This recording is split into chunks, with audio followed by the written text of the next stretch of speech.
阁下一再闯我采莲庄后院，实不把我郭某人放在眼里。既然如此，别怪我不客气了。送客。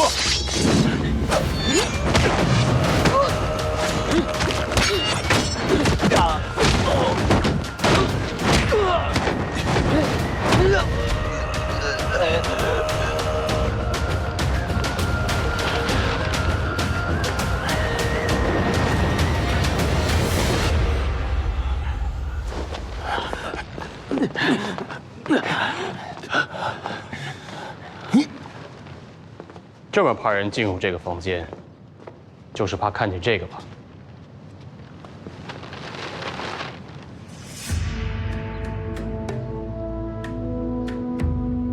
月明之时，佳宜之身，近石旁，不见不散。郭庄主啊，若是我没有猜错的话，这应该是噬魂写给许娘子的信啊。都在庄内，二位为何要用如此隐晦的方式相约呢？你对他们做了什么呀？ 我怎么知道这是怎么回事？也许是他们俩苟且逆信私会，刚好碰到我发疯的二弟，就把他们给杀了。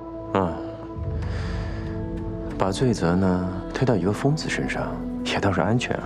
可是7年前，王姑娘死的那天晚上，郭坤不在庄内啊。镇上的刘家少爷可以证明，他根本就不在场。王娘子死的时候，郭坤是不在，可是不能证明许娘子不是他杀的呀。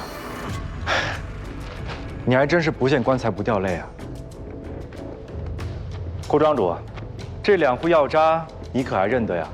这其中1副是郭坤往常喝的治疗疯病的药，而这1副是我从会窝里翻出来的，我已经拿去给郎中看过了，这2副药根本不同。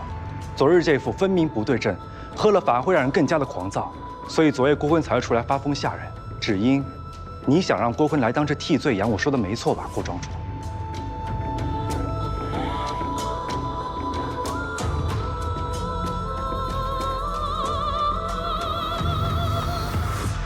郭庄主，尸魂明明在采莲庄住了很长的一段时间，莲池中的尸香花种就是最好的证明啊。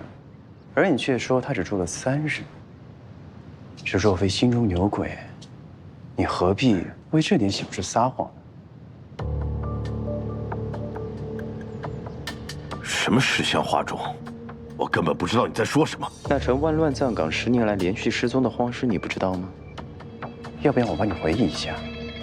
或者叫人挖开莲池底下看一看。即便是痴傻之人，也不是见谁就能学谁的。他能学的，一定是身边最亲近的人。所以郭坤嘴里说的那些胡话，根本不是在发疯，而是在模仿你杀人当天晚上所说的话。嘿，你跑不掉了，跑不掉了！走吧，我看你往哪儿跑！郭坤打向方多病的那一掌，正是你打向尸魂的八卦行一掌。 为何许娘子最后没走成，反而死在了采莲庄？事后尸魂又去了哪里？郭庄主，你不想说来听听吗？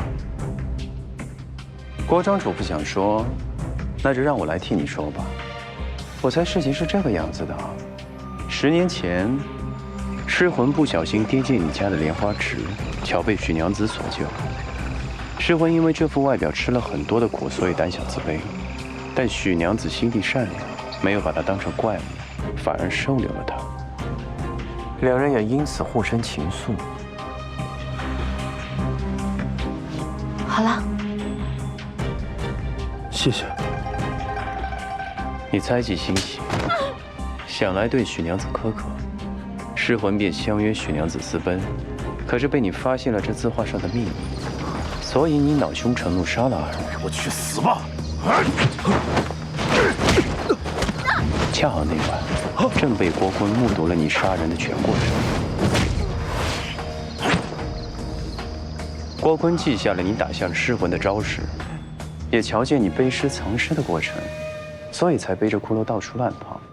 谁又会在意一个疯子的举动呢？但是你知道呀，他所有的行为都是对你杀人的模仿。你怕事情败露了，便将计就计，只好把责任推到你这个疯弟弟身上。 我说的对吧？不是的，不是我父亲杀的那些人，不是的。这只是你们的猜测而已，毫无根据。难道你们百川院就硬要把罪名扣在我的头上吗？你想要证据，简单。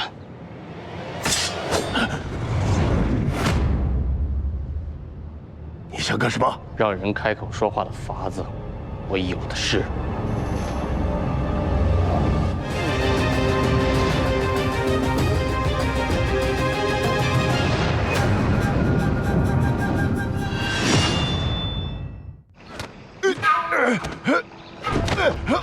说还是不说？爹，爹，阿飞，你这样只会屈打成招的。